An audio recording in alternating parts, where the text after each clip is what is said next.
Published 1851 Est, the 29th of November 2017. Updated 1927 Est, the 29th of November 2017. A leader in the Cheyenne River Sioux Tribe has issued a lengthy and impassioned rebuke to Donald Trump's Pocahontas jibe at Elizabeth Warren during an event honoring Navajo Code Talkers. Trump on Monday welcomed 3 Navajo Code Talkers from World War II to the Oval Office. He called them incredible and very special people.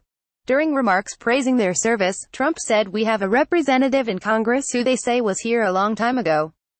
They call her Pocahontas. But you know what, I like you." The South Dakota-based tribe's chairman, Harold Frazier, echoed previous criticisms of Trump for his comments.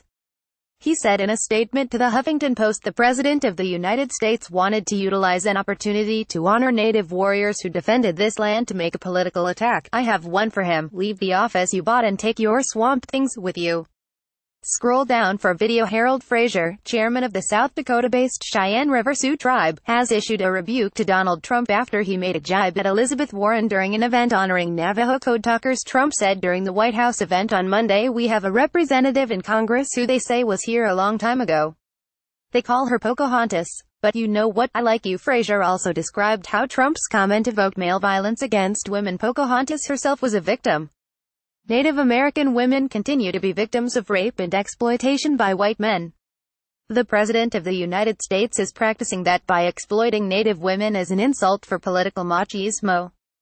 Code Talkers used their language, which was not understood by Axis powers, as an incredibly successful means to keep Allied operations a secret during the war. Donald Trump has not yet responded to the avalanche of criticism against him, further fueling controversy. Trump and the veterans stood during the ceremony beneath the portrait of controversial President Andrew Jackson, who ordered the forced removal of Native Americans from their ancestral land, causing thousands to die. The White House denied after the meeting that Trump's comment constituted a racial slur, instead accusing Warren of lying about her heritage, and describing that as very offensive. But several Native American groups issued strongly worded protests in the wake of the incident.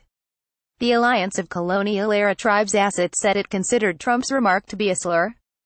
American Indian names, whether they be historic or contemporary, are not meant to be used as insults. To do so is to reduce them to racial slurs, it said in a statement.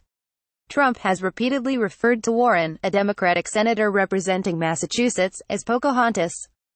Frazier said of Trump's comment, "Native American women continue to be victims of rape and exploitation by white men. The President of the United States is practicing that by exploiting Native women as an insult for political machismo." Likewise, the National Congress of American Indians (NCAI) regretted in a statement that the President's use of the name Pocahontas as a slur to insult a political adversary is overshadowing the true purpose of Monday's White House ceremony.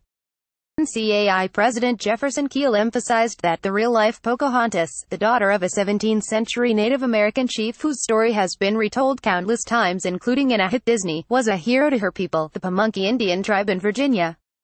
"Once again, we call upon the President to refrain from using her name in a way that denigrates her legacy," he said. The story of Pocahontas was adapted for a 1995 Disney film. The President has long feuded with Elizabeth Warren, a Massachusetts Democrat senator and an outspoken Wall Street critic who leveled blistering attacks on Trump during the campaign. Trump seized on questions about Warren's heritage, which surfaced during her 2012 Senate race challenging incumbent Republican Senator Scott Brown.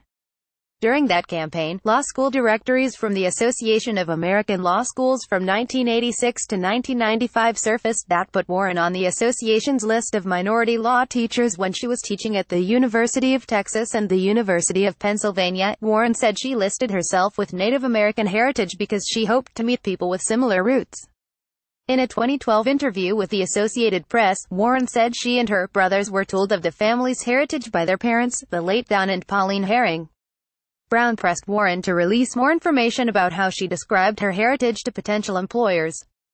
Warren said she never sought proof of ancestry because she didn't think it was necessary. "I am deeply ashamed of the way the President of the United States has treated the veterans during an honoring ceremony at the White House.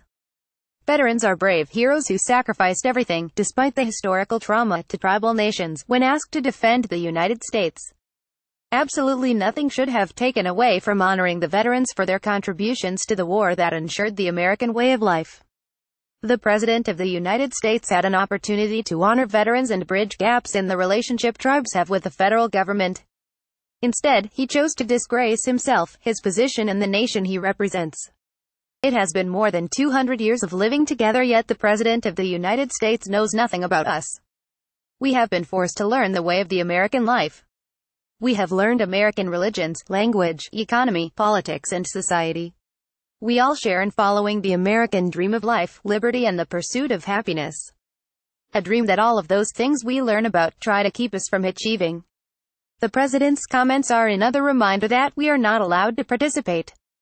Pocahontas was only a child when she became a victim of rape, kidnapping, imprisonment, and her forced conversion to Christianity.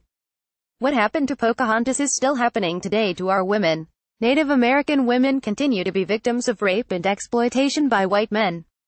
The President of the United States is practicing that by exploiting Native women as an insult for political machismo. Pocahontas is beloved by Native people and is recognized as a victim of European colonialism. To use her name in that manner is disgusting and reflective of the President of the United States' ignorance. This President of the United States does not deserve to represent the American people if he cannot acknowledge the contributions of the people who make America great. The President of the United States has shown no responsibility when caring for American resources or the people. An apology is in order for the warriors that were present, to the Native nations and the United States for his behavior.